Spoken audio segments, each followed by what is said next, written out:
ألف لام ميم. ذلك الكتاب لا ريب فيه هدى للمتقين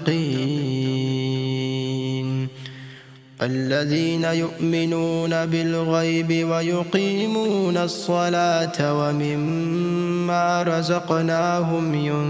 ينفقون والذين يؤمنون بما أنزل إليك وما أنزل من قبلك وبالآخرة هم يوقنون أولئك على هدى من ربهم وأولئك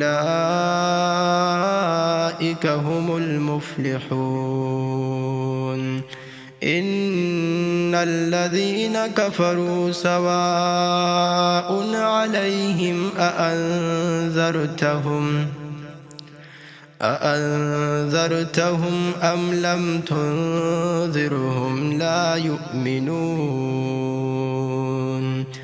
ختم الله على قلوبهم وعلى سمعهم وعلى أبصارهم غشاوة ولهم عذاب عظيم ومن الناس من يقول آمنا بالله وباليوم الآخر وما هم بمؤمنين يخادعون الله والذين آمنوا وما يخدعون إلا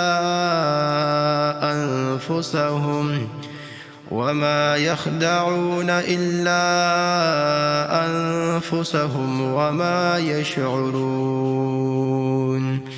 في قلوبهم مرض فزادهم الله مرضا ولهم عذاب أليم بما كانوا يكذبون.